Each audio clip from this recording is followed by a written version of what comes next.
అతి శ్రేష్ఠుడైన యేసుక్రీస్తు నామమున వాక్యం వింటున్న విశ్వాసులందరికీ నా యొక్క హృదయపూర్వక వందనాలు. మీరంతా క్షేమంగా ఉన్నారని తలంచే మీ ఆత్మీయ దైవసేవకుడు బ్రదర్ తేజమే. ఈరోజు మనం తెలుసుకోబోతున్న నూతన అంశం ఏంటంటే ప్రభు తట్టు తిరుగుట అనే అంశాన్ని మీకు తెలియజేస్తాను. బహు జాగ్రత్తగా వాక్యం వినాల్సిందిగా మనవి చేస్తున్నాం. దేవుని బిడ్డలారా, ప్రభు తట్టు తిరగాలి. మనము ఈ లోకంలో ఉన్న మనుషులు సుమారు 750 కోట్ల మంది ప్రజలు ఉన్నారు. వారిలో చాలామంది లోకం వైపు ఆకర్షితులైపోయి డ్రగ్స్ వైపు, మత్తు పదార్థాలు, డ్రగ్స్, ఆల్కహాలు, ఆ తర్వాత ఎన్నో రకాలైనటువంటి భయంకరమైనటువంటి వ్యర్థమైనటువంటి సుఖాల కోసం పరుగులు తీసి సినిమాలు, ఫోర్న్ వీడియోస్, ఆ తర్వాత జూదం ఆడటం, ఆ తర్వాత బెట్టింగ్లు కట్టడం, ఇలాంటి వాటిల్లో వారంతా కూడా బానిసలైపోయి అటువైపు పరుగులు తీసిపోయి చివరికి వారి ప్రాణాలను ఈజీ మనీ కోసం వెళ్ళిపోయి లక్షలు కోట్ల రూపాయలు పోగొట్టుకొని వారంతటి వారి ఉరేసుకొని చచ్చిపోతున్న దాఖలాలు ఈ దినాల్లో మనం రోజుకు కోకొల్లలుగా చూస్తున్నాం. ఈ లోకంలో ఉన్న మనుషులు లోకం వైపు తిరగకూడదు. 750 కోట్ల మంది లోకం ఏమి నేర్పుతుందని మనం నేర్చుకోకూడదు. దేవుడి తట్టు మనం తిరగాలి. రెండోది, మనుషుల తట్టు కూడా మనం తిరగకూడదు. ఈ రోజున మనుషులు తమ వైపు ఆకర్షింప చేసుకొని మేము చాలా మంచి యాక్టర్స్ము, మేము చాలా మంచి డాక్టర్స్ము, మేము చాలా మంచి పొలిటీషియన్సు, మేము మంచి పోలీస్ ఆఫీసర్సు, మేము మంచి పాస్టర్స్ము, మేము చాలా మంచి ఆత్మీయులము, మేము స్పిరిచువల్ నాయకులము, మేము చాలా గొప్ప ఆధ్యాత్మికవేత్తలము అని మనుషుల వైపు కొన్ని వందలు, లక్షలు, కోట్ల మంది ప్రజలను తమ వైపు ఆకర్షించుకుంటున్నారు. వారు ఏదో ఒక పాపంలో పడిపోయి చివరికి భ్రష్టులైపోయి చచ్చిపోతున్నారు. మైకేల్ జాక్సన్ అనే వ్యక్తి తన డ్యాన్స్ ద్వారా కొన్ని కోట్ల మందిని తన వైపు ఆకర్షించుకున్నాడు. చివరికి ఘోరమైనటువంటి వ్యర్థమైన చావు చచ్చిపోయాడు. సుమారు 10 సార్లు ముఖానికి ప్లాస్టిక్ సర్జరీ చేయించుకొని అనేక రకాలుగా దేవుడిచ్చిన అందాన్ని కాకుండా హీనమైన, దరిద్రమైన, దౌర్భాగ్యమైన అందంతో తన జీవితాన్ని నాశనం చేసుకొని ముగించేసుకున్నాడు. ప్రతిదిన బిడ్డారా, లోకము వైపు మనం వెళ్ళకూడదు. లోకం మనకి ఏది నేర్పితే అది మనం నేర్చుకోకూడదు. రెండోది, మనం మనుషుల వైపు వెళ్ళకూడదు. మనుషుల తట్టు కూడా మనం తిరగకూడదు. మనం తిరగాల్సింది దేవుని తట్టు తిరగాలి, అంటే ప్రభు తట్టు తిరగాలి. ప్రభు తట్టు తిరిగిన తర్వాత ఎంతమంది తమ జీవితాలను ప్రభువుకి అంకితం చేశారో, దేవుని సన్నిధిలో ఈ ప్రభువా నీ మార్గంలో, నీ పరిశుద్ధ మార్గంలోనే మేము నడుస్తామని తమ ప్రాణాత్మ దేహాలను సమర్పించుకున్నారో, ప్రతిష్ఠత కలిగినటువంటి జీవితం జీవిస్తూ భక్తిలో వైరాగ్యంతో బ్రతికారో మనం ఈరోజు వాక్యంలో ధ్యానిద్దాం. దేవునికి మహిమ, ఘనత, ప్రభావములు కలుగునగాక. చూడండి ప్రియ దేవుని బిడ్డలారా, అపోస్తుల కార్యంలో ఒకసారి మనం ధ్యానిద్దాం.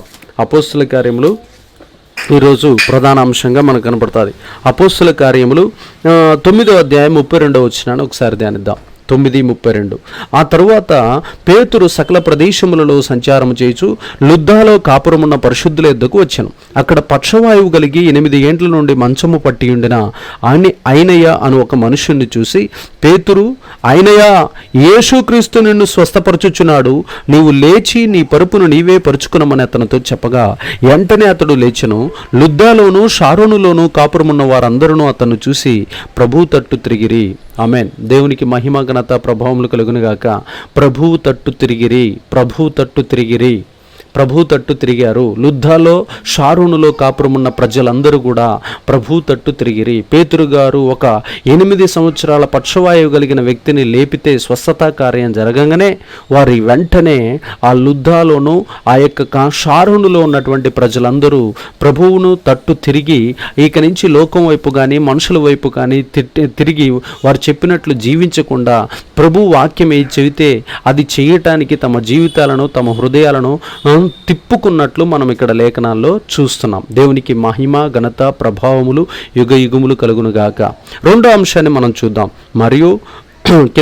మరియు ఎప్పేలో తబితా అని ఒక శిష్యురాలు ఉండెను. ఆమెకు భాషాంతరము దోర్కా అని పేరు. అంటే మూల భాషలో లేడీ అని అర్థం. ఆమె సత్క్రియలను ధర్మకార్యములను బహుగా చేసి ఉండెను. ఆ దినములు యందు ఆమె కాయిలా పడి చనిపోగా వారు శవమును కడిగి మేడగదిలో పరుండబెట్టిరి. లుద్దా ఎప్పేనుకు దగ్గరగా ఉండుట చేత పేతురు అక్కడ ఉన్నాడని శిష్యులు విని అతడు తడువు చేయక తమ యొద్దకు రావాలని వేడుకొనుటకు ఇద్దరు మనుషులను అతని యొద్దకు పంపిరి. పేతురు లేచి వారితో కూడా వెళ్ళి అక్కడ చేరినప్పుడు వారు మేడగదిలోకి అతన్ని తీసుకుని వచ్చిరి. ఇదివరాండ్రందరూ వచ్చి ఏడ్చుచు దోర్కా తమతో కూడా ఉన్నప్పుడు కుట్టిన అంగీలను వస్త్రములను చూపుచు అతని ఎదుట నిలిచిరి. పేతురు అందరినీ వెలుపలికి పంపి మోకాల్లోని ప్రార్థన చేసి శవం వైపు తిరిగి తబితా లెమ్మనగా ఆమె కన్నులు తెరిచి పేతురును చూచి లేచి కూర్చుండెను. అప్పుడు ఆమెకు చెయ్యి ఇచ్చి లేవనెత్తి పరిశుద్ధులను ఇదోరాండ్రను పిలిచి ఆమెను సజీవురాలుగా వారికి అప్పగించెను. ఇది ఎప్పే అందంతటా తెలిసినప్పుడు అనేకులు ప్రభువునందు విశ్వాసముంచిరి. పేతురు ఎప్పేలను సీమోను చర్మకారుని యొద్ద బహుదినములను నివసించెను. ఆమేన్. దేవునికి మహిమ ఘనత ప్రభావములు కలిగినాక. ఇందాక లుద్దాలో ఉన్నటువంటి ప్రజలు, షారోనులో ఉన్న ప్రజలందరూ ప్రభు తట్టు తిరిగారు. ఇప్పుడు ఇక్కడ ఎప్పేలో ఉన్నటువంటి ప్రజలందరూ ప్రభు యందు విశ్వాసం ఉంచిరి అని రాయబడింది. అందరూ అనే మాట అక్కడ మీరు నోట్ చేసుకోవాల్సిందిగా మనవి చేస్తున్నాను. అక్కడ రాశాడు, ఏమని రాస్తున్నాడు, ఇది ఎప్పేందంతటా తెలిసి అనేకులు ప్రభువునందు విశ్వాసం ఉంచిరి. ఆమెన్. దేవునికి మహిమ ఘనత ప్రభావములు కలుగునగాక. అనేకులు ఒక్క కార్యము జరిగినప్పుడు ఆ కార్యం వెనక ఎంతమంది వారు దేవుని వైపు త్రిప్పబడుతున్నారు. ఈ కార్యాలను చూస్తే, ఈ సూచక్రియలు చూస్తే, ఈ అద్భుతాలు చూస్తే మనకు అర్థమవుతుంది. దేవునికి మహిమ ఘనత ప్రభావములు కలిగిన. కాబట్టి ప్రియ దేవుని బిడ్డలారా, ఇక్కడ పేతురు గారిని పిలిచాడు. ఆయన లుద్దాలో ఉన్నాడు. లుద్దాలో నుంచి ఎక్కడికి వచ్చాడయ్యా అంటే ఎప్పేకి వచ్చాడు. ఎప్పే దగ్గరికి వచ్చి, అయ్యా ఇదిగో పలానా ఒక మంచి భక్తురాలు చనిపోయింది, ఆమె అంగీలు కుట్టినది, ఆమె అనేక అంగీలు కుట్టి ఎంతోమంది బీదలకు సహకరించింది, వస్త్రాలను అనేక దాన ధర్మాలు గొప్ప కార్యాలు చేసిందయ్యా, ఆమె మంచి ఆత్మీయురాలు, ఆమె మంచి పరిశుద్ధురాలు, ఆమె గొప్ప ప్రార్థన పర్రాలయ్యా, ఆమె గొప్ప విశ్వాస వీరురాలయ్యా, ఆమె కోసం మీరు రావాలయ్యా అని ఇద్దరు మనుషుల్ని పంపించినప్పుడు ఆ ఇద్దరు మనుషులు చెప్పిన పిలుపుని మేరకు ఆయన ఆ ప్రాంతానికి వస్తాడు. దేవుని బిడ్డలారా, పేతురు గారు శవాన్ని లేపుతాడు అనే సామర్థ్యము అప్పుడు దాకా వాళ్ళకి మరి ఎవరికి తెలియదు. అసలు రోగంతో ఉన్నప్పుడు పిలుచుంటారు, ఆయన వచ్చేలాగా చనిపోయింది. కానీ చూడండి ప్రియ దేవుని బిడ్డలారా, చనిపోయిన తర్వాతే పిలిచారండి. చనిపోయిన తర్వాత పిలిచాడు. చూడండి వాళ్ళ విశ్వాసం చూడండి. ఎప్పేలో ఉన్నటువంటి మనుషుల యొక్క విశ్వాసాలు ఆ దినాల్లో ఆదిమ కాలంలో మొదటి శతాబ్దంలో ఆ యొక్క విశ్వాసం చూడండి. ఒక సేవకుడి పైన అక్కడున్న విశ్వాసులు వారు ఎంత గొప్ప నిర్ణయం తీసుకుని, అయ్యా ఇదిగో ఒక మంచి భక్తురాలు ఉందయ్యా, ఆమె కోసం, ఆమె చనిపోయింది, ఆమె కోసం మీరు రావాలయ్యా, ప్రార్థన చేయాలయ్యా అన్నప్పుడు చూడండి ప్రియ దేవుని బిడ్డలారా, లోపల ఉన్నటువంటి గదిలో ఉన్న జనాలందరినీ బయటికి పంపించాడు. పంపించిన తర్వాత అక్కడికక్కడే మోకాళ్ళు వేసి శవం పక్కన కూర్చొని ప్రార్థన చేయటం మొదలుపెట్టాడు. చూడండి ఇక్కడ దేవుడి దగ్గర పేతురు గారు దేవుడి తట్టు తిరిగి ప్రార్థనలో ఏకీభవిస్తున్నాడు. ప్రభువా, నేను ఈ బిడ్డలు లేపడానికి తగిన శక్తిని, ప్రభువా నాకు అధికమైనటువంటి అభిషేకాన్ని, బలాన్ని నాకు ఇవ్వయా, ఇదిగో ఈ చనిపోయినటువంటి ఆమె చాలా యోగ్యురాలు, తండ్రి శ్రేష్ఠురాలు, కాబట్టి ఈమె ఇంకా అధిక సంవత్సరాలు బ్రతకటానికి తగిన కృప చూపించయా, నీ చిత్తం ఉంటే ఈమెకి ఆయుష్ను పొడిగించయా అని ఆయన తన యొక్క శక్తి కొరకు పేతురు గారు ప్రార్థనలో కూర్చున్నట్ల గదిలో ఆయన ప్రార్థన చేసి కొన్ని గంటల తర్వాత ఆమెను లేపి ఆమె జీవితాన్ని, ఆమె సజీవురాలైన తర్వాత ఆమె చేతిని ఇతరుల యొక్క చేతుల్లో పెట్టి అప్పగించినట్లు మనం అక్కడ చూస్తున్నాం. దేవునికి సమస్త మహిమ ఘనత ప్రభావములు కలుగునుగాక. దేవుని బిడ్డలారా, చూడండి ఇక్కడ ఒకటి ఎప్పుడైతే దేవుడి వైపు జనాలు ఎప్పుడు తిరిగారయ్యా అంటే, ఎప్పుడైతే ఇది అసాధ్యము, ఇక మానవులు ఈ యొక్క పక్షవాయుధాన్ని, ఈ కుష్ఠరోగాన్ని, ఈ యొక్క శవాన్ని లేపే శక్తి ఎవడికి లేదు అని మనుషులందరూ ఏకమైపోయి ఇంకా చాతగానితనంలోకి వెళ్ళిపోయిన తర్వాత ఇంకా మనుషులు వీడు కుంటోడు, గుడ్డోడు, చెవిటోడు, మోగోడు అని పేర్లు పెట్టి ఇంక వాళ్ళని వదిలేస్తారు. ఈ లోకం చేసే పని అదొకటే. కానీ ఇక్కడ యేసు ప్రభు వారు కానీ ఆయన శిష్యులు కానీ ఏం చేస్తున్నారంటే, ఈ లోకం ఎవరినైతే వెలేసిందో, ఈ లోకం ఎవరినైతే తీసేసిందో, ఈ లోకం ఎవరినైతే నెట్టేసిందో, ఈ లోకం ఎవరినైతే చీదరించుకుందో, ఈ లోకం ఎవరినైతే బయటికి గెంటేసిందో, ఊరి బయటికి ఎప్పుడైతే గెంటేసిందో అలాంటి వాళ్ళందరినీ పట్టుకొని వారిలోనికి స్వస్థత, వారిలోనికి జీవం, వారిలోనికి రక్షణ, వారిలోనికి దైవికమైనటువంటి అభిషేకం, వారిని పట్టిన దయ్యాల నుంచి విడుదల, వారిని పట్టిన పీడిస్తున్నటువంటి బలహీన బలహీనపరుస్తున్నటువంటి ఆత్మల నుంచి గొప్ప విడుదల కలగజేసి వారిని సమాజంలో మళ్ళీ నైపుణ్యం కలిగిన, మళ్ళీ సామర్థ్యం కలిగిన, మళ్ళీ గౌరవ మర్యాదలు కలిగినటువంటి కుటుంబస్తులుగా నిలబెట్టి ఆ సభ్య సమాజాన్ని, ఆ కాలంలో ఉన్నటువంటి, ఆ తరంలో ఉన్నటువంటి ఆ పట్టణాలన్నిటినీ దేవుడు వైపు త్రిప్పినటువంటి దాఖలాలు ఈ అపుస్తల కార్యాల్లో మనకి స్పష్టంగా కనబడుతుంది. దేవునికి మహిమ ఘనత ప్రభావములు కలిగినగాక. దేవుని బిడ్డలారా, పేతురు గారు తన యొక్క శక్తి కొరకు దేవుని తట్టు తిరిగాడు, ప్రభువు తట్టు తిరిగాడు. ఎప్పే ప్రజలు పేతురు వైపు తిరిగారు, పేతురు దేవుని వైపు తిరిగినట్లు మనం బైబిల్లో చూస్తున్నాం. దేవునికి మహిమ ఘనత ప్రభావములు కలిగినగాక. చూద్దాం ప్రియ దేవుని బిడ్డలారా, ఇంకా మనం కనుక కీర్తనల గ్రంథము 146 అధ్యాయం ఒకసారి చూస్తే, కీర్తనల గ్రంథము 146 అధ్యాయము 5వ వచనాన్ని ఒకసారి ధ్యానిద్దాం. కీర్తనల గ్రంథము 146 అధ్యాయం 5వ వచనం. ఎవనికి యాకోబు దేవుడు సహాయుడగునో, ఎవడు తన దేవుడైన యెహోవా మీద ఆశ పెట్టుకున్నో వాడు ధన్యుడు. ఇక్కడ భక్తులు అంటే మన పితరులు కానీ, పాత నిబంధన భక్తులు కానీ, వీళ్ళంతా కూడా చూడండి ప్రియ దేవుని బిడ్డలారా, ఎప్పుడైనా వారికి ఆదరణ లేదనుకో, వాళ్ళు ఎవరి వైపు తిరిగే వాళ్ళు తెలుసా? మనుషుల వైపు తిరిగే వాళ్ళు కాదు, ప్రవక్తల వైపు తిరిగే వాళ్ళు కాదు, వాళ్ళు ఎప్పుడు కూడా లోకం వైపు తిరిగేటటువంటి వాళ్ళు కాదు. వాళ్ళు దేని వైపు తిరిగే వాళ్ళు అంటే దేవుని వైపు తిరిగే వాళ్ళు. దావీదు గారు తన జీవితంలో చూడండి 146 కీర్తన 5వ వచనంలో, ఎవనికి యాకోబు దేవుడు సహాయుడగునో, ఎవనికి యాకోబు దేవుడు సహాయుడగునో, ఎవడు తన దేవుడైన యెహోవా మీద ఆశ పెట్టుకును, ఎవడు తన దేవుడైన యెహోవా మీద ఆశ పెట్టుకును వాడు ధన్యుడు. అంటే మన ఆదరణ కోసం ఎవరి వైపు చూడాలి? ఇది ఎవరి మీద ఆశ పెట్టుకోవాలి? మన యొక్క అభివృద్ధి కోసము, మన యొక్క ఆరోగ్యం కోసము, మన యొక్క క్షేమం కోసము, మన యొక్క బలము కోసము, మన యొక్క శక్తి కోసం మనం ఎవడి మీద ఆశ పెట్టుకోవాలి అంటే జీవం కలిగిన యెహోవా మీద, సైన్యములకు అధిపతి యెహోవా మీద ఎవడైతే ఆశ పెట్టుకుంటాడో వాడు ధన్యుడు, వాడు ధన్యుడు. నీకు ఆదరణ లేదా, నీకు ఆరోగ్యం లేదా, నీకు సంతోషం లేదా, నీకు సమాధానం లేదా, నీకు శాంతి లేదా, నువ్వు ఎవరి మీద ఆశ పెట్టుకుని ఉండాలి? నువ్వు ఎవరి వైపు తిరగాలి అంటే జీవము కలిగిన దేవుని వైపు ఎవరైతే తిరుగుతారో, ఎవరి మీద ఆ జీవము కలిగిన దేవుడి మీద ఎవడైతే ఆశ పెట్టుకుంటాడో వాడికి ఆదరణ దొరుకుతుంది, శాంతి దొరుకుతుంది, సమాధానం దొరుకుతుంది, నెమ్మది దొరుకుతుంది, ఆరోగ్యం దొరుకుతుంది, బలము దొరుకుతుంది, శక్తి దొరుకుతుంది, అభిషేకం దొరుకుతుంది, అన్ని విషయాల్లో శ్రేష్టమైనటువంటి జై జీవితం దొరుకుతుంది అని వాక్యం ఎంతో స్పష్టంగా మనకి తెలియజేస్తుంది. దేవునికి మహిమ ఘనత ప్రభావములు కలిగిన గాక.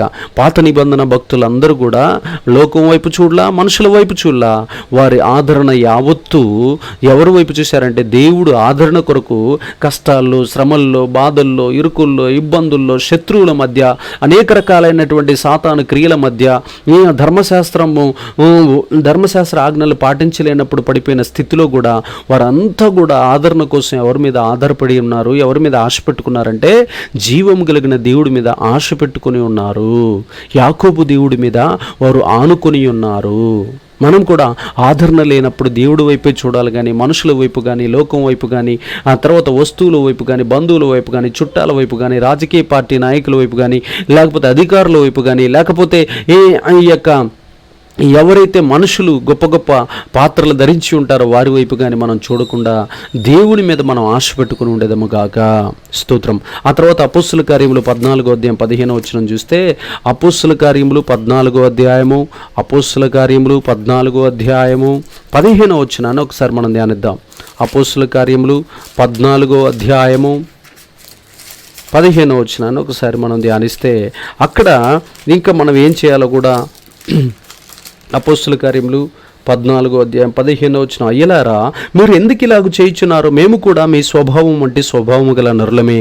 మీరు ఈ వ్యర్థమైన వాటిని విడిచిపెట్టి ఆకాశమును, భూమిని, సముద్రమును, వాటిలో ఉండు సమస్తమును సృజించిన జీవము గల దేవుని వైపు తిరగవలనని మీకు సువార్త ప్రకటించుచున్నాము. దేవునికి మహిమ ఘనత ప్రభావములు కలిగినాక. లుస్త్రాలో ఒక బలహీన పాదములు కలిగిన ఒకడుండెను. 7వ వచనం, అతడు పుట్టింది మొదలుకొని కుట్టివాడై ఎన్నడూనూ నడవలేక కూర్చుండి ఉండువాడు. అతడు పౌలు మాటలాడుట వినెను. పౌలు అతని వైపు తేరిచి స్వస్థత పొందుటకు అతనికి విశ్వాసం ఉండునని గ్రహించి, నీ పాదములను మోపి సరిగ్గా నిలవమని బిగ్గరగా చెప్పినప్పుడు అతడు గంతులు వేసి నడవసాగెను. జనసమూహములు పౌలు చేసిన దాన్ని చూసి లుకోనియా భాషలో, దేవదూతలు మనుష్య రూపమును తాల్చి మన యొద్దకు దిగివచ్చి ఉన్నారని కేకలేసి బర్నబాకు ద్యుపతి అనియు, పౌలుకు ముఖ్య ప్రసంగి అయినందున అతనికి హెర్మే అనియు పేరు పెట్టిరి. చూడండి ప్రియమైన బిడ్డారా, ఇక రాయబడినాడు, అందుకనే అయ్యలారా మీరెందుకు ఇలాగు చేయుచున్నారు, మేము కూడా మీ స్వభావం వంటి స్వభావం గల నరులమే, మీరు ఈ వ్యర్థమైన వాటిని విడిచిపెట్టి దేవునికి మహిమ ఘనత రక్షణ కావాలంటే మమ్మల్ని కాదు, మనుషుల్ని కాదయ్యా నమ్ముకోవాల్సింది. స్వస్థత మా కానించి రాలేదయ్యా, నజరేయుడైన యేసు ప్రభు వారి దగ్గర నుంచి వచ్చిందయ్యా. ఇదిగో రక్షణ అనేది ఎక్కడి నుంచి వస్తుందంటే ఆకాశమును భూమిని సముద్రాన్ని వాటిలో ఉండు సమస్తాన్ని సృజించిన జీవం కలిగిన దేవుని వైపు తిరగవలనని మీకు సువార్త ప్రకటిస్తున్నామయ్యా. ఆయనే నజరేయుడైన యేసు ప్రభు వారయ్యా, ఆయన్ని నమ్ముకుంటేనే, లేకపోతే నరులైన మమ్మల్ని నమ్ముకోవద్దయ్యా. మేము కూడా మీలాంటి స్వభావం కలిగిన వారమేనయ్యా. మేము రక్షించలేమయ్యా, మేము సాతాను చేతుల నుంచి విడిపించలేమయ్యా, మేము స్వస్థతను కలిగించలేమయ్యా, మేము అద్భుతాలు చేయలేమయ్యా, మేము మీలాంటి స్వభావం కలిగిన వారమేమయ్యా, మేము వర్షాన్ని కుమ్మరించలేమయ్యా, మేము అనేకమైనటువంటి అద్భుతాలు చేయలేం, మా వల్ల కాదయ్యా. మా ద్వారా చేయిస్తున్నటువంటి దేవుడు భూమిని ఆకాశాన్ని సముద్రాన్ని సృష్టించినటువంటి ఏ ఒక యుగ పురుషుడున్నాడు, ఆయనే ప్రపంచ అత్యంత పరిశుద్ధుడైన గలిలయుడైన యేసు ప్రభువారు. ఆయన యందు విశ్వాసం ఉంచి ఆయన్ని నమ్ముకొని ఆయన్ని వెంబడిస్తే మీకు రక్షణ కలుగుతుందయ్యా. మమ్మల్ని ఊరేగించొద్దయ్యా, మాకు పండుగలు చేయొద్దయ్యా, మా కోసం జాతరలు చేయొద్దయ్యా, మేము గొప్పవాళ్ళమని చెప్పి మాకు గుడులు కట్టించొద్దయ్యా, మేము అల్పులు మట్టి పురుగులమయ్యా, ఆయన చేతి ఏర్పాటు చేయబడ్డమయ్యా, మేము పాపులమయ్యా, పాపుల్లోనే ప్రధాన పాపులమయ్యా, మా వైపు చూడగాకండయ్యా. మమ్మల్ని ఏర్పాటు చేసుకుంది, మమ్మల్ని ఘనపరుస్తుంది, మమ్మల్ని మహిమపరుస్తుంది, మమ్మను ఈ యొక్క ప్రదేశాలకి పంపిస్తుంది, మాకు దర్శనాలు ఇస్తుంది, మాకు నూతనమైన ద్వారాలు తెరుస్తుంది.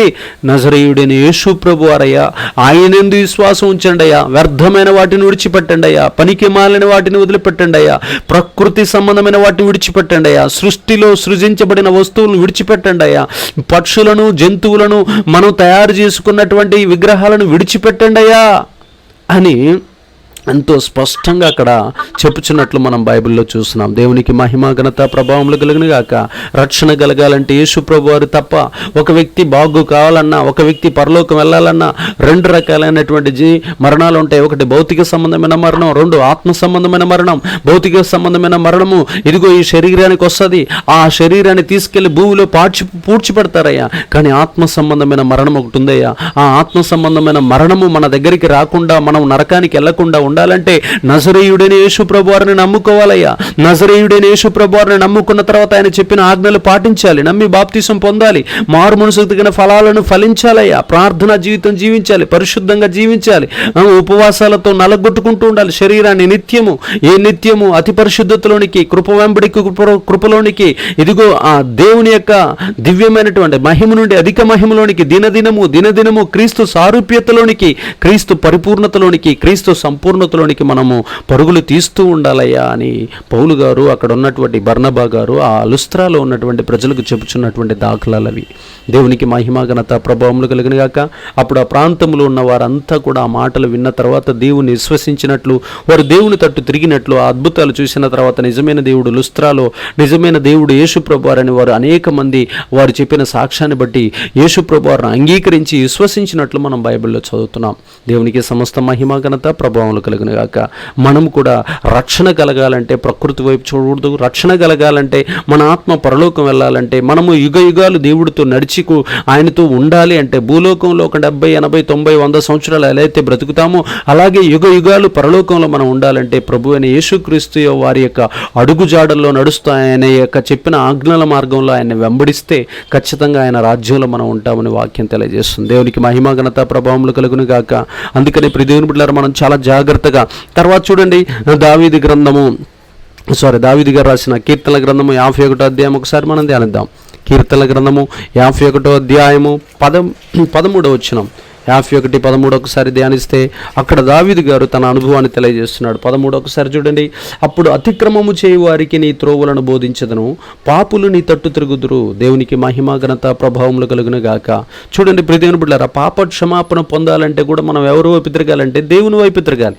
అప్పుడు అతిక్రమము చేయు వారికి నీ త్రోవలను బోధించదను, పాపులను నీ తట్టు తిరుగుదురు. దేవా, నా రక్షణకర్తయగు దేవా, రక్తాపరాధము నుండి నన్ను విడిపించుము. దేవునికి మహిమ ఘనత ప్రభావములు కలిగిన గాక. మనం అనేక రకాలైనటువంటి అతిక్రమాలు, అంటే తెలిసినటువంటి పాపాలు చేస్తూ ఉంటాం. తెలిసిన తర్వాత కూడా అబద్ధాలు ఆడతాం, తెలిసిన తర్వాత కూడా దొంగ చూపులు చూస్తాం, తెలిసిన తర్వాత నేత్రాశలు పడతాం, తెలిసిన తర్వాత వ్యభిచార క్రియలు చేస్తాం. ఇది తప్పు అని తెలిసిన తర్వాత కూడా అనేక రకాలైనటువంటి తప్పులు చేస్తూ ఉంటాం. వాటిని అతిక్రమాలు అంటారు. ఇంకా తెలిసిన తర్వాత కూడా మనుషులు చంపుతూ ఉంటారు. వాటిని రక్తాపరాధములు అంటారు. వీటన్నిటిని మేము తెలిసి చేశామయ్యా, ఇదిగో అప్పుడు అతిక్రమము చేయి వారికి నీ త్రోవలను బోధిస్తానయ్యా, పాపులు నీ తట్టు తిరుగుదురు, పాపులను నీ తట్టు తిరుగుదురు. మనం పాపులం కాబట్టి ఆయన తట్టు తిరగాలి. పాపక్షమాపణ చేసి పాపాలు చేసిన కాబట్టి పాపక్షమాపణ పొందాలంటే ప్రభు తట్టు తిరగాలి. మన పాపాలన్నీ ఒప్పుకోవాలి. చూడండి అక్కడ అంటున్నాడు, నీ సన్నిధిలో నుండి 11వ వచనం, నీ సన్నిధిలో నుండి నన్ను త్రోసివేయకము, నీ పరిశుద్ధాత్మను నా యొద్ద నుండి తీసివేయకము, నీ రక్షణానందము నాకు మరల పుట్టించుము, సమ్మతి గల మనస్సు కలగజేసి నన్ను దృఢపరచుము. ఆమేన్. దేవునికి 10వ వచనం చూడండి, దేవా నా యందు శుద్ధ హృదయము కలగజేయము, నా అంతరంగంలో స్థిరమైన మనస్సును నూతనముగా పుట్టించుము. ఇట్లాగా దేవుడు మన అంతరంగంలో స్థిరమైన హృదయాన్ని, స్థిరమైన మనసును నూతనంగా పుట్టిస్తాడట. ఎప్పుడైతే మనం పాపాలు ఒప్పుకుంటామో, పాపక్షమాపణ పొందుతామో, అక్కడ అంటున్నాడు నాకు శుద్ధ హృదయము కలగచేయము. ఖచ్చితంగా ఆయనకి శుద్ధ హృదయం, మనకి దేవుడు పాపక్షమాపణ పొందుకున్న తర్వాత మనకి దేవుడు ఖచ్చితంగా శుద్ధ హృదయాన్ని కలగజేస్తాడు. దేవునికి మహిమ ఘనత ప్రభావం. అందుకనే పాపులు కూడా ఆయన తట్టు తిరిగితే ఆయన శుద్ధ హృదయం ఇస్తాడంట, స్థిరమైన మనసును నూతనంగా పుట్టిస్తాడంట, తర్వాత ఆయన సన్నిధిలో నుండి మనల్ని త్రోసివేయడంట, తర్వాత పరిశుద్ధాత్మను సమృద్ధిగా మన మీద నుండి కుమ్మరిస్తాడంట, రక్షణానందాన్ని మళ్ళీ మనకి మరలా పుట్టిస్తాడంట, ఆ తర్వాత సమ్మతి కలిగిన మనసును కలగజేసి మనల్ని దృఢపరుస్తాడని వాక్యము పదే తెలియజేస్తుంది. దేవునికి మహిమ ఘనత ప్రభావం. అందుకని నీ పాపాలన్నీ ఒప్పుకొని ప్రభు దగ్గర నీ అతిక్రమాలు, నీ దోషాలు, నీ యొక్క క్రియలు, నువ్వు తెలియక చేసిన పొరపాట్లన్నిటిని ఒప్పుకుంటే నీకు పైన చెప్పినటువంటి 6 రకాలైన ఆశీర్వాదాలు నీ హృదయంలోకి వచ్చునుగాక. ఆ యొక్క పాపక్షమాపణ నుండి వచ్చేటటువంటి దైవ దీవెనలు ఈ కీర్తన గ్రంథం 51వ అధ్యాయంలో స్పష్టంగా తెలియజేశాడు దావీదు గారు. తర్వాత మళ్ళీ మనం చూద్దాం. తర్వాత బైబిల్లో మనం గమనిస్తే 1 తెస్సలోనికీయులకు రాసిన పత్రిక 1వ అధ్యాయం ఒకసారి ధ్యానిద్దాం. 1 తెస్సలోనికీయులకు రాసిన పత్రిక 1 తెస్సలోనికీయులకు రాసిన పత్రిక 1వ అధ్యాయం 9 నుంచి 10 వచనాలు. 9 నుంచి 10 వచనాలు చూడండి. మీ యొద్దకు మాకెట్టి ప్రవేశము కలిగనో అక్కడి జనులు మమ్మను గూర్చి తెలియజేయుచున్నారు.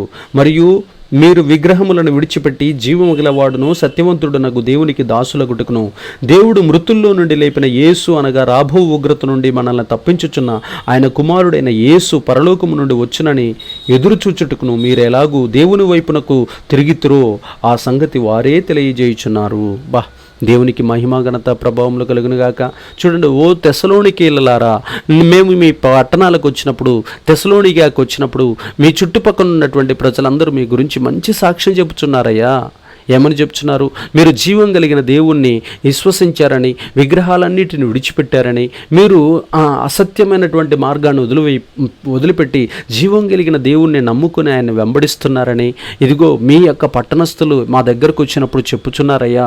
మీరు కఠినమైన నిర్ణయాలు తీసుకొని ఆ జీవాధిపతినే వెంబడిస్తున్నట్లు, ఆ జీవాధిపతినే మీరు అనుసరిస్తున్నట్లు మాకు మీ గురించిన అనేక మంది మీ పట్టణానికి సంబంధించిన మనుషులు మా దగ్గరకు వచ్చినప్పుడు మీ గురించిన వార్తలు మేము వింటున్నామయ్యా. మిమ్మల్ని బట్టి మేము చాలా సంతోషిస్తున్నామయ్యా. మీరు ప్రభు తట్టు తిరిగినందుకు చాలా వందనాలయ్యా. పరలోకం చూడండి, అనగా రాబో ఉగ్రత నుండి మనల్ని తప్పించుచున్న ఆయన కుమారుడైన యేసు పరలోకం నుండి వచ్చినని ఎదురు చూచుటకును మీరు ఎదురు చూస్తున్నారు. ప్రభు వస్తాడని మీరు ఎదురు చూస్తున్నందుకు వందనాలు. మీరు ఎలాగూ దేవుని వైపు తిరుగుతారో ఆ సంగతి వారే తెలియజేయుచున్నారయ్యా. ఆ సంగతి మీ పట్టణస్థులే, ఇంకా మీ పట్టణపు వారే మాకు తెలియజేస్తున్నారయ్యా. దాన్ని బట్టి మేము చాలా సంతోషిస్తున్నామయ్యా అని ఆ తెస్సలోనికీయులను బట్టి పౌలు గారు ఎంత ఆనందిస్తున్నాడో, ఎంత దైవికంగా ఆత్మీయ సంతోషంతో ఉన్నాడో ఈ యొక్క వచనాల్లో మనకు అర్థమవుతుంది. దేవునికి మహిమ ఘనత ప్రభావములు కలుగునుగాక. తెస్సలోనికీ సంఘం తీసుకున్న తీర్మానం, వాళ్ళు ఆ సంఘస్థులందరూ ప్రభు వైపు ఎలా తిరిగారో, తెస్సలోనికీ సంఘము ఎలా అయితే ప్రభు తట్టు తిరిగి ఆయన రాకడ కోసం ఎదురు చూస్తుందో, మనం కూడా ఈ అంత్య దినాల్లో అలాగనే ప్రభు యొక్క రాకడ కోసం ఎదురు చూస్తూ ఉండాలని, ఆయన వైపు మాత్రమే, ఆయన వాక్యం వైపు మాత్రమే, ఆయన తట్టు మాత్రమే మనం తిరగాలని, ఆయన చెప్పింది మాత్రమే, ఆయన ఆజ్ఞలు మాత్రమే మనం పాటించాలని, ఆయన బోధలోనే మనం నడవాలని, ఆయన చూపిన మాదిరిలోనే మనం జీవించాలని, ఆయన ఆజ్ఞలే మనం పాటించాలని, ఆయన శాసనాలు, ఆయన నియమాలు, ఆయన కట్టడలు, ఆయన విధులు మాత్రమే మనము దినదినము నేర్చుకోవాలని, అంతకంతకు ఆత్మీయతలు ఎదగాలని, ఆత్మపూర్ణులుగా మార్చబడాలని దేవుని వాక్యము పదే పదే మనకి తెలియజేస్తుంది. దేవునికి మహిమ ఘనత ప్రభావములు కలుగును గాక. దేవుని బిడ్డలారా, ఇలాగ వాక్యాన్ని మనం పరిశీలిస్తూ చూసుకుంటూ మనం వెళ్తే ఇక్కడ అపోస్తుల కార్యంలో 11వ అధ్యాయం ఒకసారి చూడండి. అపోస్తుల కార్యంలో 11వ అధ్యాయము 22 నుంచి 26 వచనాలు. అపోస్తుల కార్యంలో 11వ అధ్యాయము 22 నుంచి చూడండి. 19 నుంచి చదివితే ఇంకా బాగా అర్థమవుతుంది. స్టెఫను విషయంలో కలిగిన శ్రమను బట్టి చెదిరిపోయిన వారు యూదులకు తప్ప మరి ఎవరికి నీ వాక్యమును బోధింపక ఫెనీకే, కుఫ్రా, అంతియోకియా ప్రదేశంలో ఎంతవరకు సంచరించిరి. కుప్రియుల్లో కొందరు, కురేనీయుల్లో కొందరు వారిలో ఉండిరి. వీరు అంతియోకియాకు వచ్చి గ్రీకు దేశపు వారితో మాట్లాడుచు ప్రభు అయిన యేసును గూర్చిన సువార్త ప్రకటించిరి. ప్రభు హస్తం వారికి తోడై ఉండెను గనుక నమ్మిన వారు అనేకులు ప్రభు తట్టు తిరిగిరి. ఆమెన్. దేవునికి మహిమ ఘనత ప్రభావములు కలుగును గాక. స్టెఫను విషయంలో శ్రమ కలిగిందండి. స్టెఫన్ను రాళ్ళు తీసుకుని కొట్టి చంపారు. అయితే శ్రమను బట్టి చెదిరిపోయిన వారు యూదులు తప్ప మరి ఎవరికి వాక్యము బోధించక ఫెనేకే, కుఫ్రా, అంతియోకియా ప్రదేశముల వరకు, అంతియోకియా సంఘస్థుల వరకు, అంతియోకియా సంఘము వరకు సంచరించిరి. కుప్రీలలో కొందరును, కురోనీయులలో, కురోనీయుడు అంటే ఎవరో తెలుసండి? యేసు ప్రభువారు సిలువ మోసిన కురేనీయుడైన సీమోను సంతతినే కురేనీయులు అంటారు. ఈ కురేనీయులలో కొందరు వారిలో ఉండిరి. వీరు అంతియోకియాకు వచ్చి గ్రీకు దేశపు వారితో మాట్లాడుచు ప్రభువైన యేసును గూర్చిన సువార్తను ప్రకటించిరి. ప్రభు హస్తము వారికి తోడై ఉండెను గనుక నమ్మిన వారు అనేకులు ప్రభు తట్టు తిరిగిరి. ఆమెన్. దేవునికి మహిమ ఘనత ప్రభావములు. అంతియోకియా సంఘస్థులు కానీ, కుప్రా వారు కానీ, ఫెనీకే వారు కానీ, వీళ్ళంతా కూడా చెదిరిపోయిన యూదులు వచ్చి వారికి వాక్యం ప్రకటిస్తే, సువార్త ప్రకటిస్తేనండి, వారంతా ప్రభు తట్టు తిరిగినట్లు, ప్రభు హస్తం వారికి తోడుగా ఉన్నట్లు, అనేకులు ప్రభువుని విశ్వసించినట్లు, ప్రభు తట్టు తిరిగినట్లు మనం ఇక్కడ చూస్తున్నాం. నువ్వు సువార్త ప్రకటించకపోతే ఎవరండి ప్రభు తట్టు తిరిగేది? నువ్వు వాక్యాన్ని బోధించకపోతే, ఆ వాక్యపు వెలుగు వారికి తగలకపోతే, నీ దగ్గర ఉన్నటువంటి నిన్ను ఎలాంటి ఈ బలహీనతల నుంచి ప్రభు విడిపించి నీకు వెలుగునిచ్చాడో, నువ్వు ఎదుటి వారు కూడా అలాంటి బలహీనతల్లో పడి ఉన్నప్పుడు, పొరలాడుతున్నప్పుడు వారి దగ్గరికి వెళ్ళి నువ్వు నీ యొక్క వెలుగు చేత వారిని లేపకపోతే ఎవరండి వారిని లేపేది? ఇక్కడ చూడండి, ఒక్క స్టెఫను చచ్చిపోతే ఇక్కడ ఉన్నటువంటి యూదులందరూ కూడా ప్రపంచపు నలుదిక్కులు అనేక ప్రాంతాల్లోకి చెదిరిపోయి అక్కడ ప్రభువైన యేసుక్రీస్తుని గురించిన సువార్తను ప్రకటించినప్పుడు అనేక ప్రాంతపు వారులు, సూరని, ఫెనీకే, కుఫ్రా, అంతియోకియా ప్రదేశాల వారంతా కూడా అక్కడ సంచరించి ప్రకటించినప్పుడు ఆ ప్రాంతాల వారంతా కూడా ప్రభువుకు శిష్యులైనట్లు, ప్రభు తట్టు తిరిగినట్లు మనం ఇక్కడ వాక్యంలో చూస్తున్నాం. దేవునికి మహిమ ఘనత ప్రభావములు కలిగినగాక. ఇంకా చూడండి, వారిని గూర్చిన సమాచారం యెరూషలేములో ఉన్న సంఘపు వారు విని, అమ్మో వీళ్ళు పోయి కురేనీయులు కానీ, ఈ కుప్రేనీయులు కానీ పోయి అనేక మందిని శిష్యులుగా చేశారన్న సంగతి హెడ్ ఆఫీస్ అంటే యెరూషలేములో ఉన్నటువంటి ఆది అపోస్తులు 12 మంది ఎక్కడైతే ఉంటారో ఆ హెడ్ ఆఫీస్కి తెలిసినప్పుడు ఆ 12 మంది శిష్యుల్లో ప్రధాన శిష్యులు ఎవరైతే ఉన్నారో వాళ్ళకి ఆ న్యూస్, ఆ వార్త అందినప్పుడు వారు విని బర్నబాగును అంతియోకియా వరకు పంపిరి. అతడు వచ్చి దేవుని కృపను చూసి సంతోషించి ప్రభువును స్థిర హృదయముతో హత్తుకొనవలనని అందరినీ హెచ్చరించెను. అతడు పరిశుద్ధాత్మతోనూ విశ్వాసముతోనూ నిండుకున్న సత్పురుషుడు. బహుజనములు ప్రభువు పక్షమున చేరిరి. మళ్ళీ ఇక్కడ చూడండి, విశ్వాసముతో నిండుకున్న సత్పురుషుడు, బహుజనులు ప్రభు పక్షాన చేరి. మళ్ళీ బర్నబా గారు వచ్చినప్పుడు మళ్ళీ అనేక మంది ఆయన పక్షాన చేరినట్లు మనం ఇక్కడ చూస్తాం. వాక్యం వచ్చిన వాళ్ళు వచ్చినట్టు చెబుతా ఉన్నారు. ప్రభువుని హత్తుకొని ఉండండి అని చెప్పాడు, ప్రభువు యందు స్థిర హృదయంతో ఉండండి అని చెప్పాడు, ప్రభువు చూపించిన కృపకు మీరు వారసులు కాండి అని ఆయన ప్రకటన చేశాడు. ఆ ప్రకటనకి అనేకులు బహుజనులు ప్రభు పక్షాన చేరిరి అని బైబిల్లో రాయబడి. ఇవి నేను కల్పించి చెప్పట్లేదండు, నన్ను రాళ్ళు తీసుకుని కొట్టినా తప్పలేదు, నేనేం కల్పించుకొని చెప్పట్లా, వాక్యాన్ని వివరిస్తున్నా. ఈ రోజున మనం ఎందుకు గ్రూపులు ఉన్నాయి, మనకి వాట్సాప్ గ్రూపులు ఉన్నాయి, ఫేస్బుక్ గ్రూపులు ఉన్నాయి, యూట్యూబ్ గ్రూపులు ఉన్నాయి, కానీ తిప్పు కొడితే చెప్పిన సోదే జీవితం కానీ ఒక్కరిని రక్షించలేం. ఎందుకంటే మన జీవితాలు ఒక వ్యక్తి అనేక మందిని ప్రభు తట్టు తిప్పుతున్నాడు. ఒక పేతురు గారు కానీ, ఒక పౌలు గారు కానీ, ఒక బర్నబా కానీ, ఒక స్టెఫను గారు కానీ, ఇలా ఒక్కొక్కరు ఒక పిలుపు సమరయ పట్టణం మొత్తాన్ని తిప్పేశాడండి. అట్లాగా ఒక గెరాసీనుల దెయ్యం పట్టిన వాడు తెకపోలే ప్రాంతాన్ని దేవుడి వైపు తిప్పాడు.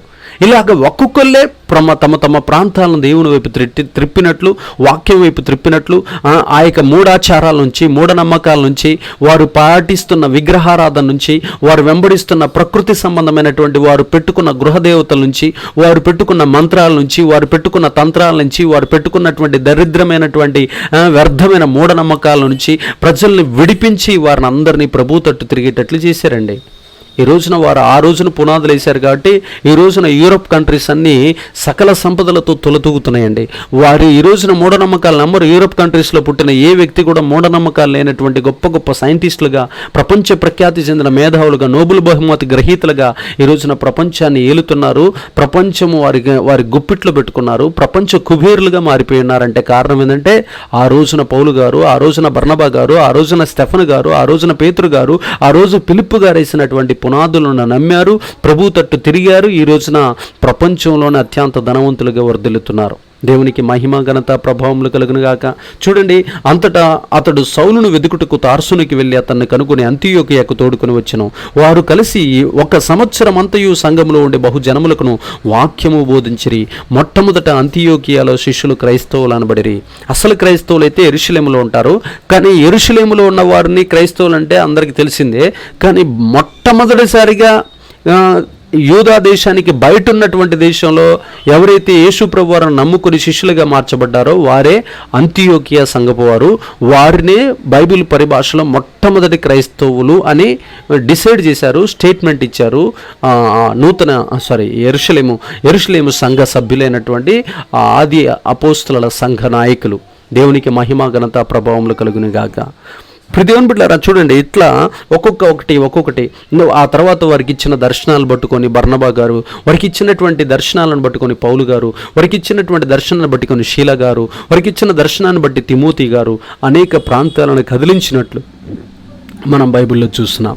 దేవునికి సమస్త మహిమ ఘనత ప్రభావములు కలుగును గాక.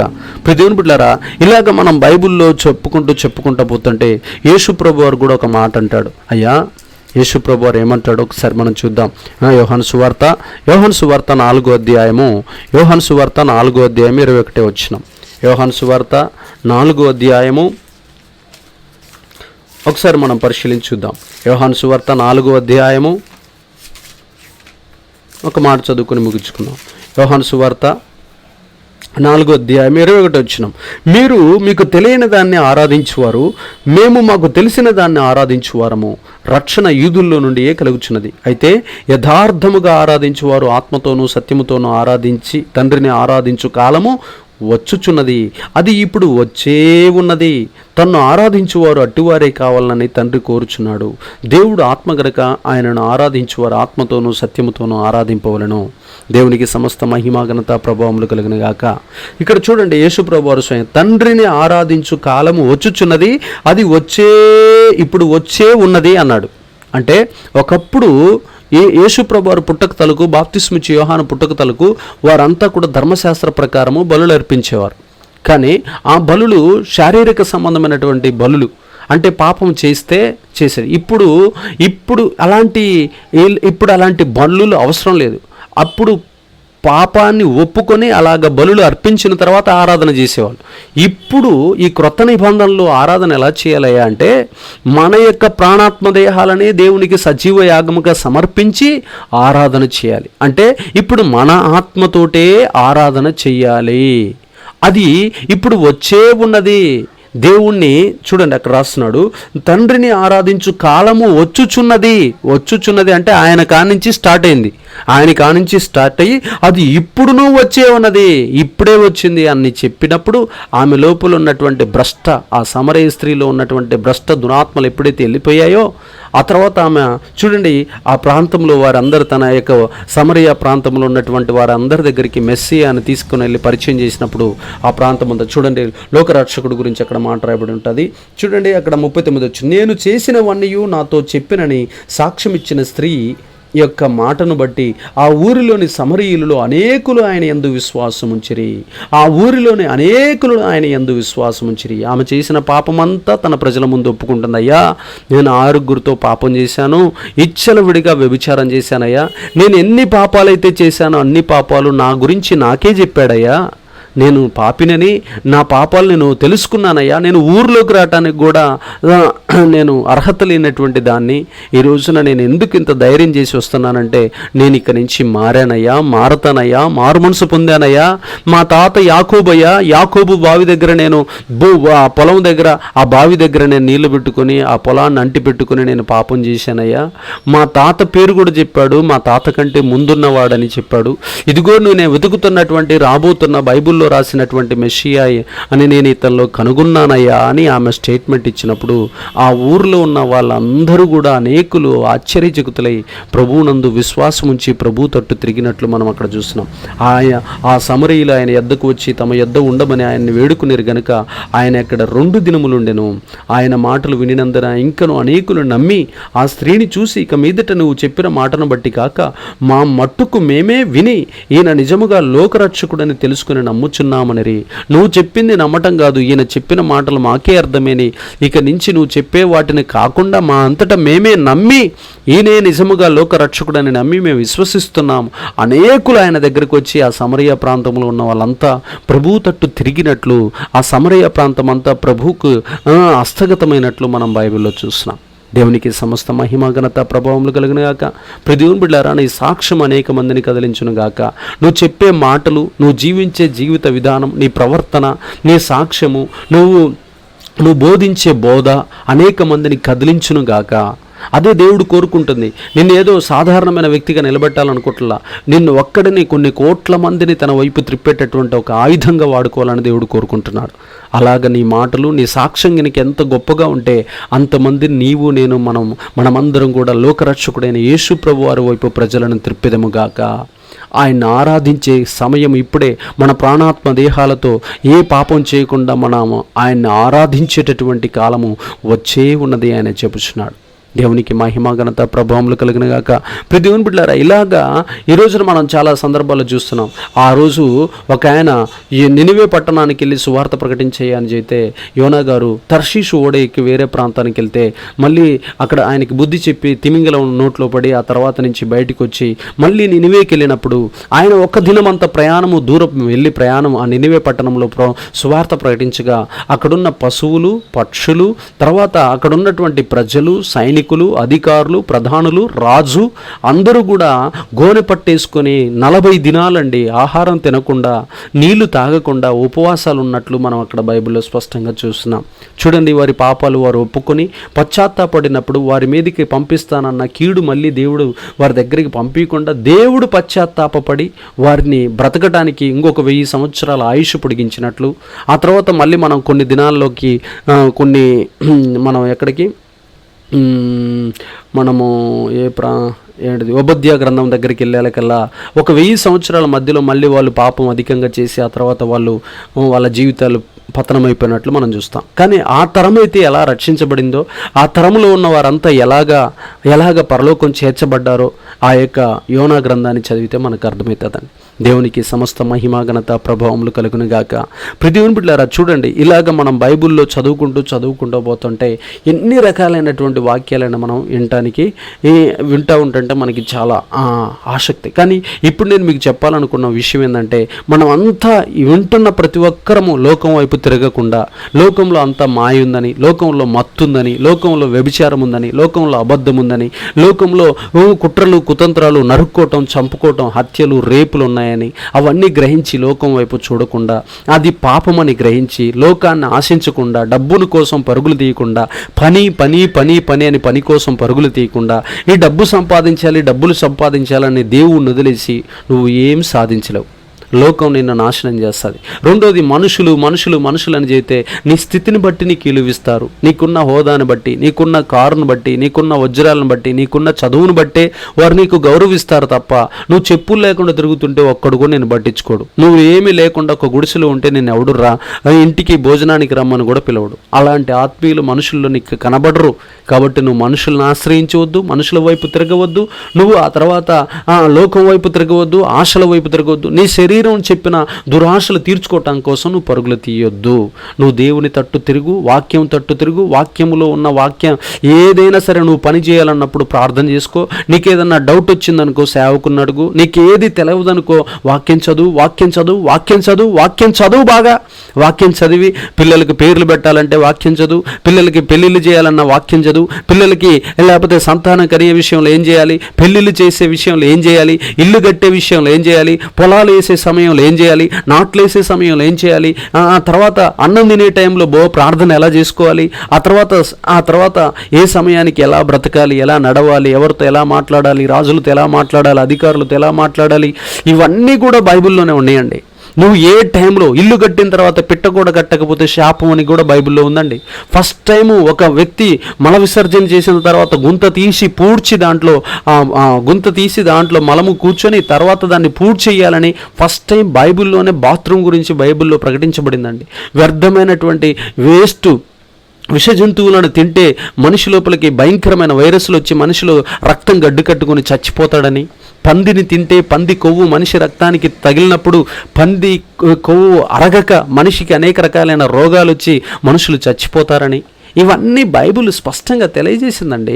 మనం బైబిల్ చదవకుండా అది నల్ల గ్రంథం అని చెప్పి నల్ల కిటికీలో పెట్టి నల్లవాడిని వెంబడిస్తున్నాం. ఆ నల్లవాడిని వెంబడించడం పక్కన పెట్టి తెల్ల పేపర్లు చదివి నీ జీవితాన్ని సువర్ణాక్షరాలతో రాసుకో. ఈ ప్రపంచాన్ని నేను రియల్గా చెబుతానండి, ఈ ప్రపంచాన్ని నేను కదిలిస్తాననే ఒక మాట నేను గినగా అన్నానంటే అది బైబిల్లో ఉన్న లేఖనాలను బట్టే ఖచ్చితంగా చెప్పగలుగుతాను. నేను ఈ ప్రపంచాన్ని కదిలించగలను అని విశ్వాసంతో చెప్తున్నాను అని అంటే అది దేవుని వాక్యాన్ని బట్టే చెబుతున్నాను. నేను ఎప్పుడు పుస్తకాన్ని మూసి పెట్టుకోనండి నా గదిలో, అది చదువుతూనే ఉంటాను. అది నా జిహ్వకు తేనెలాగా, జుంతి తేనె దారలాగా ఉంటుంది. ఈ రోజున మనం అనేక మందికి ఏదైనా చెప్పాలంటే మనం వెలుగై ఉన్నామండి. ఈ రోజున ఈ లోకానికి మనం ఉప్పై ఉన్నామండి. ఇప్పుడు నేను చిన్నప్పటి నుండి ఏ సారాయి, బీడీ, సిగరెట్, చుట్టా వ్యభిచారం చేయలేదు కాబట్టి అలాంటి బలహీనతలో ఉన్న వారందరి దగ్గరికి నేను వెళ్ళినప్పుడు వాళ్ళందరినీ ఆ యొక్క బలహీనతలోంచి విడిపించే వెలుగు, శక్తి, అభిషేకం నాకు ఇచ్చాడు యేసయ్య. నీకు కూడా అలాంటి అభిషేకం ఇచ్చాడు. ఆ విషయాన్ని గ్రహించి ఇతరులను రక్షణలోకి తీసుకురావడానికి, ఇతరులను ప్రభువు రాకడికి సిద్ధపరచడానికి నువ్వు పని చేస్తావు నమ్ముచు దేవుడు ఈ మాటలను దీవించి అభిషేకించి ఆశీర్వదించి స్థిరపరచు వర్ధలింప చేయనుగాక. Amen. God bless you. Thank you very much. ప్రార్థన చేసుకుందాం.